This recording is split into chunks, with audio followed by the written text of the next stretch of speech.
Public unrest continues as Japan prepares to lay former Prime Minister Shinzo Abe to rest in a state funeral to be held tomorrow. The lavish taxpayer-funded funeral for the controversial former PM has triggered a public backlash against the ruling party that he led for years, with protesters taking to the streets to make their stand.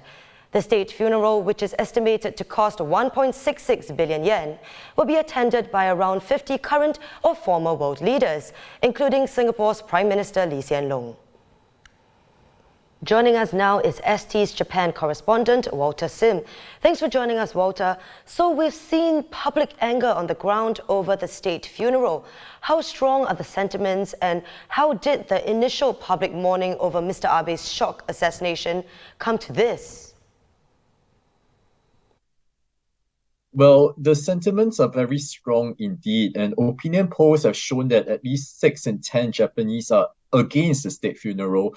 You might know that one man even set himself on fire last week in opposition of the funeral. There are numerous reasons as to why public mourning have come to this. To break it down, firstly, well, more than 80 days have elapsed since Mr. Abe was killed on July 8th, and that is a lot of time to expect the public to, continue to be in grief. I must add that, well, grief was the prevalent sentiment directly after the assassination. Crowds were thronging the streets of Tokyo after the private funeral ceremony when Mr. Abe's body was being transported to the crematorium.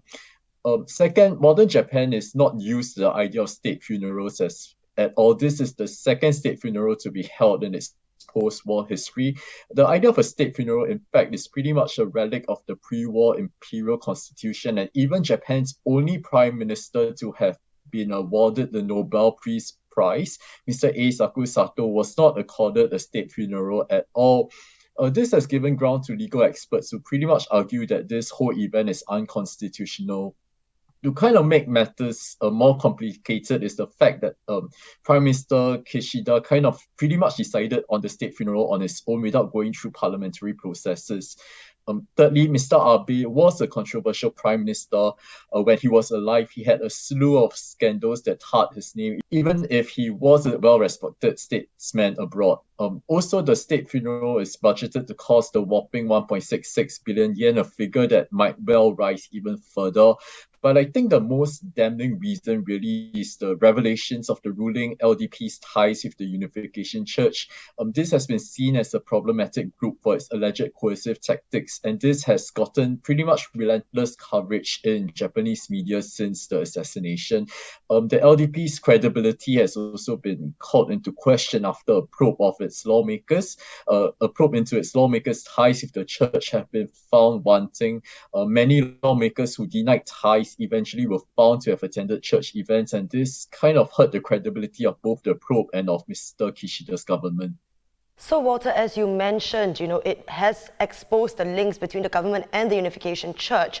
Do you see this public anger sustaining beyond the funeral? Will there be after effects on the current government?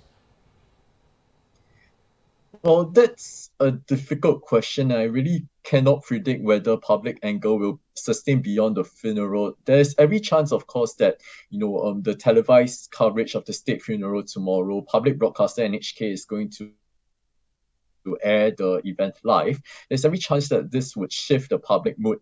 But I think unless Prime Minister Kishida manages to win over the public somehow, especially by putting to rest this Unification Church scandal, his low cabinet ratings might come to hurt his political agenda going forward. This is especially so given that political ties with the church have proven to be problematic, as the group has been regarded as a cult by several countries overseas. It's even banned in Singapore, and until Prime Minister Abe came along and kind of changed how the Unification Church is regarded in Japan. It was previously seen as an anti-social group for its alleged coercive tactics that left many families bankrupt and destroyed, just like the family of the suspect who killed Abe. So I think how Prime Minister Kishida gets over this scandal really depends on how he manages to lay the lingering concerns over the church as well as the party's ties with the church to rest. So now looking back to the issue of the funeral happening tomorrow, some 50 world leaders, including our very own PM, are arriving in Tokyo as we speak for the funeral. Understandably, the Japanese authorities will want to avoid the kind of security blunders exposed in Abe's assassination. Are there heightened security concerns in light of the circumstances? Well, definitely. I think security can be expected to be tight in any event with so many world leaders in attendance. Though I think the assassination and the blunders involved leading up to it definitely would have played a part in the heightened measures in Japan for tomorrow. Well, already there is a very visible heightened police presence in and around central Tokyo. Police officers have been brought to the capital from all around Japan, and they are conducting anti-terrorism patrols at major railway stations as well as at Haneda Airport. So yes, there's definitely heightened security concerns in light of the circumstances. Thanks for watching. Be sure to subscribe and hit the bell icon to be notified of new videos.